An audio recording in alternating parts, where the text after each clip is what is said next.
The following video is for entertainment purposes only. Nothing in this video is intended to be construed as legal or medical advice.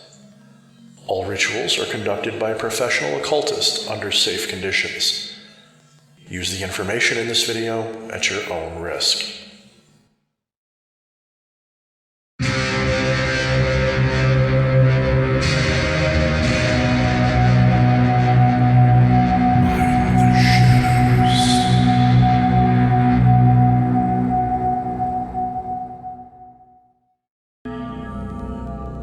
Hello everybody, this is D.H. Thorne.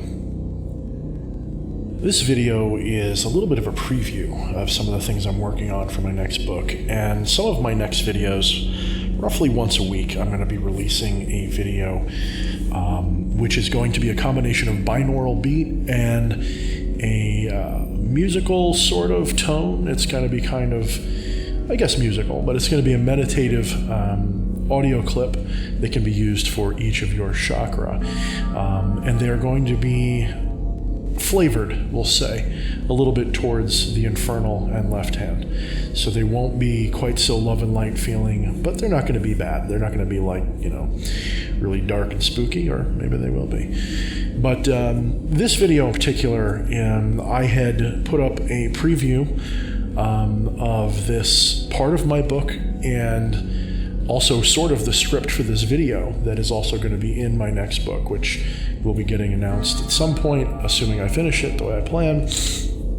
Hopefully, I'm aiming for June again. June seems to be a good time.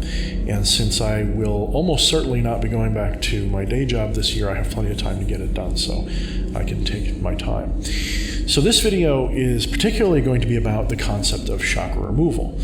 And before I begin, I wrote this from sort of a position of being stern, but it shouldn't necessarily be taken that way. This is a topic which will be controversial for some, and these are my views. And if you don't agree with them, that's perfectly fine. But hopefully I make a good case here. This is not meant to be argumentative. This is just meant to be informative, something for you to think about. So let me begin. And hopefully I get it right. I don't feel like re-recording this. All right. Let me be blunt. You can't actually remove what you don't actually have. It's really rare for me to be so blunt or to make a statement of fact in spirituality. And frankly, it may just be my opinion, but I'm quite firm in my stance on this. It is my observation, my discovery, my opinion that nobody actually has chakra by default. Chakra are not something that exists. That's a dogmatic idea. Chakra are actually thought forms. They are created. They were invented as spiritual technology, and they were developed for millennia by various traditions. What you actually have are centers of holistic awareness, centers of holistic interaction, vital centers, if you will.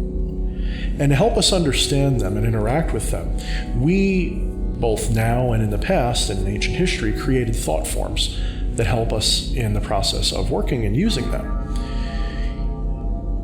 You see, these centers are real, but they're not chakra.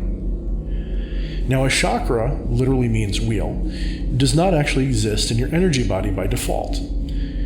Not until you know and install them as a concept. In the same way, lightning isn't really hurled by Jupiter or Zeus from Mount Olympus. In the same way, thunder isn't the sound of Thor's hammer striking an anvil. Nor is the sun being eaten by a serpent during an eclipse. Nor does Santa Claus really need milk and cookies. Only the superstitious believe the wheel metaphor to be literal.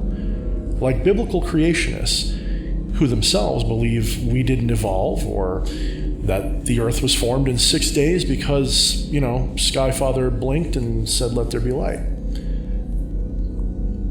In this way, chakra removal, the people who do that, they sort of have a point.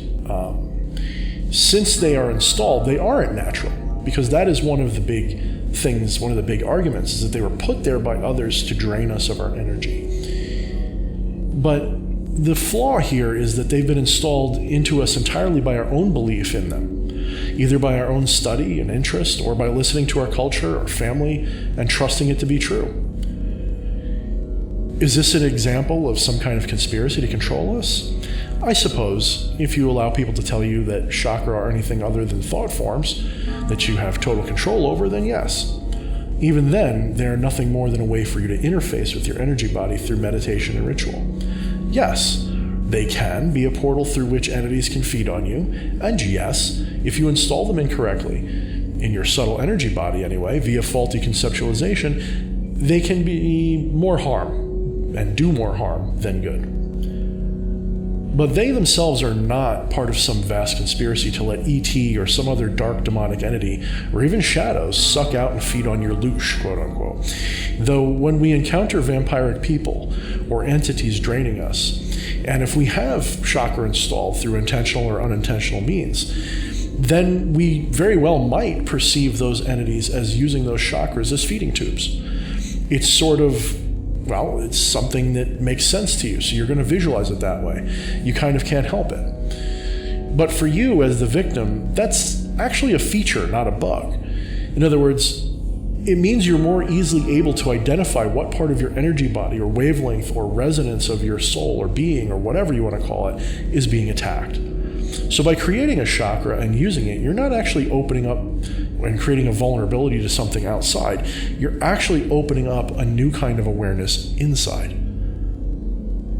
When we're talking about chakra being blocked or underactive or overactive, we're not really being literal. The chakra itself isn't causing the problem as much as that terminology is representing something that is the problem.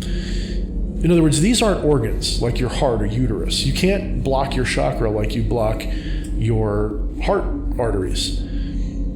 Though they can, of course, be connected to your organs holistically. That's another conversation.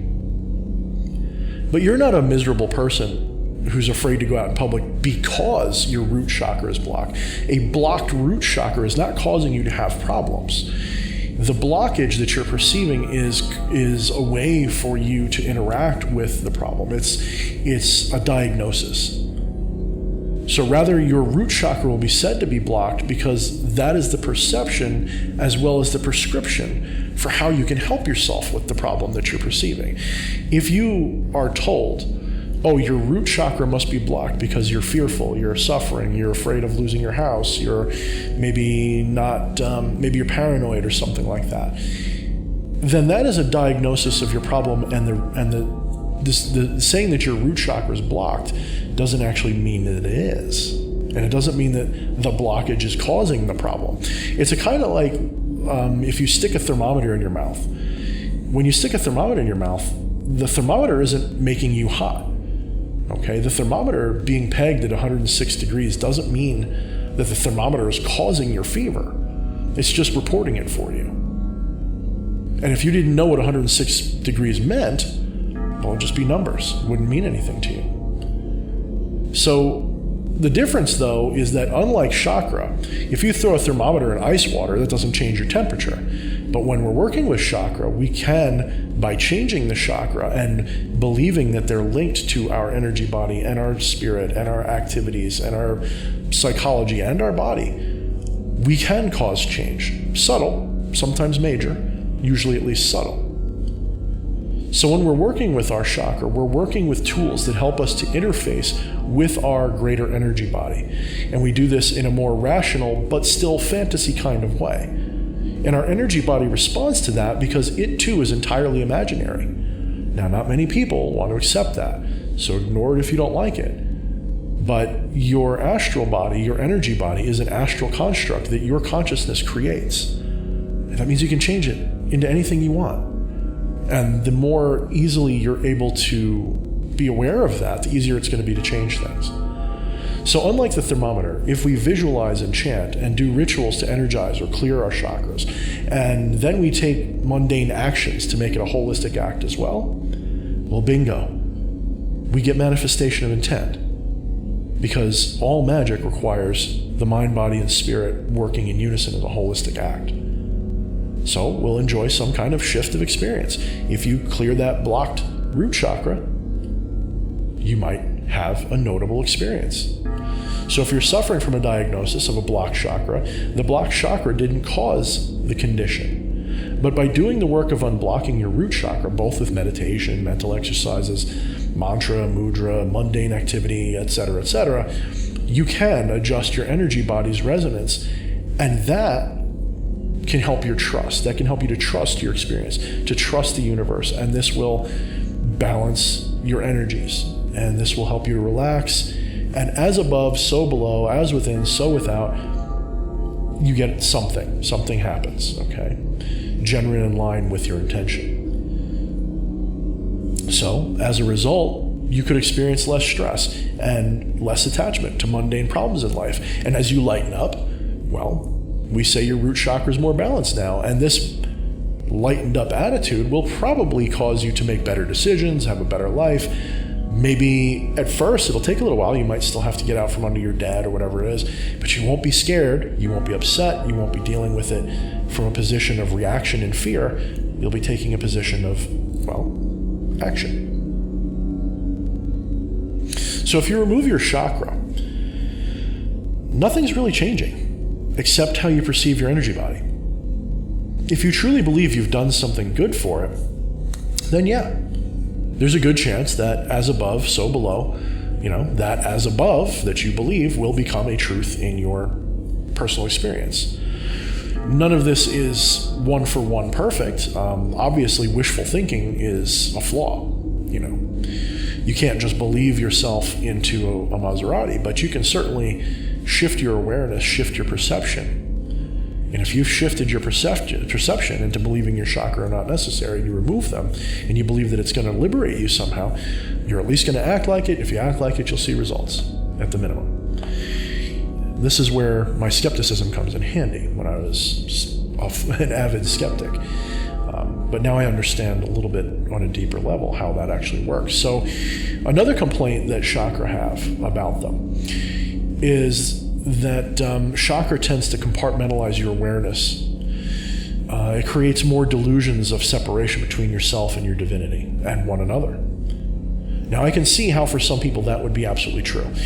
If you have not already achieved that brief state of awareness, and that awareness hasn't proven to you that you're not just your body and your mind and whatever, but something much more, then yeah, you might get more easily distracted by all this stuff flying around in your experience. But if you've already had your first or more moment of satori, zen, bliss, enlightenment, whatever you want to call it, if you've already had that moment, that experience, then it's a lot less likely to be a problem for you. This is why in a lot of cases, the mystical evolution should precede magical evolution. It's probably also why I seem different. So remove them if you want. Put them back if you want. Turn yourself into a spiritual candy cane for all I care. You'll still be you. ETs won't eat your loosh.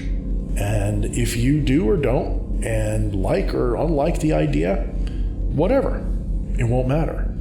And unlike many late night infomercials, you can cancel any time without a runaround. You can fix all of this, put it back the way it was, and you don't necessarily have to hire someone. Now you can. This is part of the process. Some people require services. That's why I offer them for certain things. But most things are doable by you. All you have to do is have a little bit of understanding. It's not really that hard. But if you need an expert who does Reiki or something like that to help you with that situation, to install, remove, repair, block, unblock, whatever chakra you want to deal with, you're cooperatively creating a reality together. And of course, it can have real effects. So what about protecting your chakras? What about protecting all that stuff? Well, I personally use a concept I call fusion for hardening. And this is nothing new. This is something I learned a long time ago when I was exploring energy vampirism when I was much younger, and sanguinarian vampirism. And there was, I could feel things and I could sense things. And one of the things that would be done and was sort of not taught to me, but I learned by reading and speaking with other people, was to basically harden my energy body. And there's a lot of different ways you can do that. I would do this very simply. It was something I would call fusion and condensation. So fusion is the simple idea that our chakra is a spectrum of awareness. And like any spectrum of visible light, it can be combined to form bright white light. This is, in fact, what many chakra removal specialists will create for you when they do this. They create a solar star in the center of your energy body, and it's bright white. When I was younger, when I was doing this stuff, what I would usually do is I would imagine my energy body, my auric egg. And I preferred that picture over most of the others. And I pictured this auric egg as being outside of me in, of course, a vaguely, spherical egg shape. But it also was clinging to the surface of my physical body because it was part of my awareness. So I would feel and envision and empower and pull in this energy body. I'd suck it into myself and I'd pull it in closer and closer. And it would get smaller and smaller and come in within my physical body. And then it would shrink down within my physical body perimeter, I guess you would say. And it would get harder and stronger, and it would eventually become a stone in the center of my space. And I would harden it, and I would visualize it as a black onyx obsidian stone with basically, it was a little cracked. And between the cracks was light glistening and glowing and pulsing. And it was, sitting there doing its thing, protecting itself. And if I wanted, I would just sort of explode it and open it up and allow energy to pass freely. This helped, certainly. It certainly helped me in certain ways. I was much less vulnerable to attack from other people and situations, and it did help me a great deal. But it still wasn't quite enough because it was just sort of one technique. It was one way, and I was lacking certain ideas. But when you understand it more completely, you understand you don't need to remove anything to protect them. You harden them. You shield them. Because I'm going to tell you something right now. If you remove your chakra, vampiric entities are still going to drain you dry. That's not going to stop them. If you think so, I don't know what to tell you. A lot of people believe that those chakra were put there by like alien intelligences or something so that they would gently feed off of the energy of the chakra itself. Yeah. Well, I'm not going to really come down on that belief. If that is your belief, that is your belief. I don't personally believe in it. I've never experienced anything remotely like that. I have, as I said, I do not believe that chakra exist. I do believe, however, that your energy body, your holistic body, has, I work with 7, but there's quite a few more. It has these centers of vital awareness, vital energy. And they can be grouped into 3 different groups. You have the 3 centers of awareness, the 3 centers of manifestation, and the 3 centers of resonance. And these 3 centers, when combined in each one of those categories, becomes a single thing, a single awareness, a mind, a body, and a spirit. Anyway, that's it for now. I'll be coming back pretty soon with my work with the chakras themselves, these audio clips that will hopefully help you enter a good meditative trance. They'll be about 25 to 30 minutes long each. And they will have my own English, I don't want to say mantra, but use them as mantra. They're something you can recite and repeat. They're affirmations, basically. If you want to use the traditional mantra, go ahead. But look for those probably sometime this week. I'll probably release 1 a week until all 7 are done. All right, guys. Thanks a lot. If you approve of my work, if you want to help me out, if you want to support me, like, share, and subscribe this video. Make a little friendly comment. I don't respond to rudeness, and I will hide comments that are particularly disruptive. But if you just disagree with me, there's nothing wrong with that. So make a comment, like, share, subscribe. Check out the links in the description if you want to support me financially. I have several books and more on the way, as well as a Patreon account. And follow me on Facebook, of course, so that you can communicate with me a little bit better if you don't want to use Patreon. Okay, guys, until next time, mind the shadows.